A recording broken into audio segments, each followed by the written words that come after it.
Shalom bagi kita semuanya, sahabat yang baik hati. Marilah kita sejenak merenungkan firman Tuhan. Marilah kita berdoa. Ya Allah, di dalam Yesus Kristus, kami bersyukur untuk anugerah kehidupan yang Tuhan berikan bagi kami. Sejenak kami mau merenungkan firman Tuhan. Buka hati dan pikiran kami untuk dikuasai, dipenuhi oleh firman Tuhan. Amin. Firman Tuhan bagi kita hari ini dari Yesaya 58 ayat 11. Demikian firman Tuhan. Tuhan akan menuntun engkau senantiasa dan akan memuaskan hatimu di tanah yang kering dan akan membaharui kekuatanmu. Engkau akan seperti taman yang diairi dengan baik dan seperti mata air yang tidak pernah mengecewakan. Sahabat yang baik hati, hari ini firman Tuhan mengatakan, Tuhan menuntun, Tuhan membaharui kekuatanmu.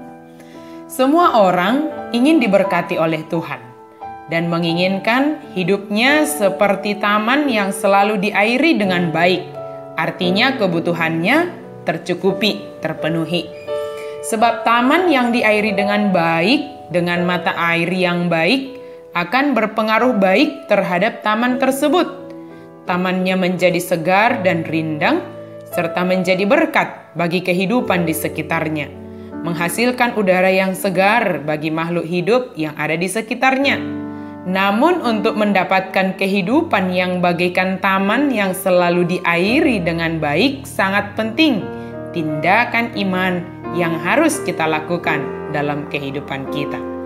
Tindakan iman yang dimaksudkan adalah tidak cukup hanya menyatakan kita sebagai orang yang beriman, tetapi iman yang kita miliki itu kita pergunakan dalam kehidupan kita sehari-hari. Benar, kita ini diselamatkan hanya karena beriman kepada Yesus Kristus. Tetapi iman tanpa perbuatan pada hakikatnya adalah mati. Dalam pasal ini berbicara tentang berpuasa sebagai tindakan iman. Hal itu sangat benar, sebab berguna secara rohani dan fisik. Tetapi paling berpuasa secara pribadi hanya membantu orang yang melakukannya.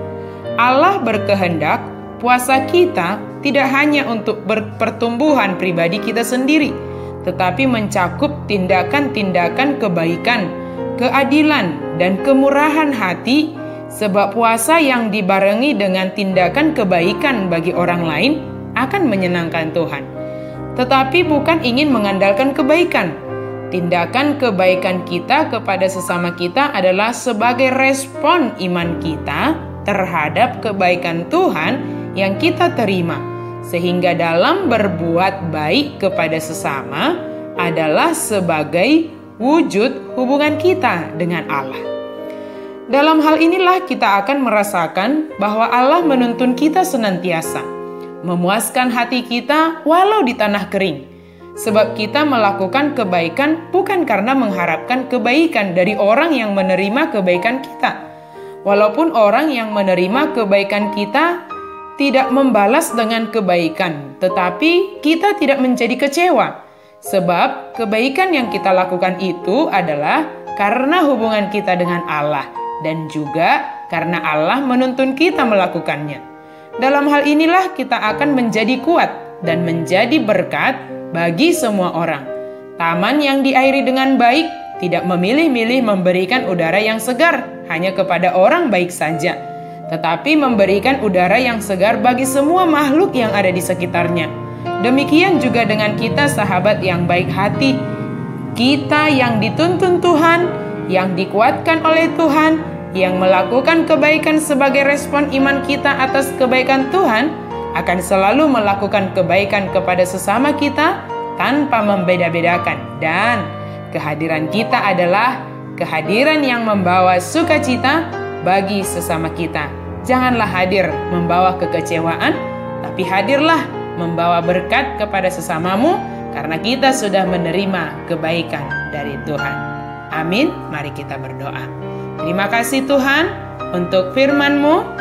Engkau mengajarkan kami supaya kami melakukan tindakan iman kami, melakukan kebaikan kami kepada sesama kami, karena kami telah menerima kebaikan dari Tuhan.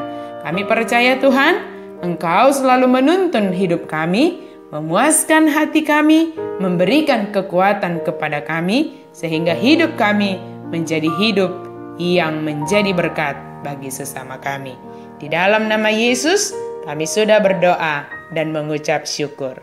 Amin.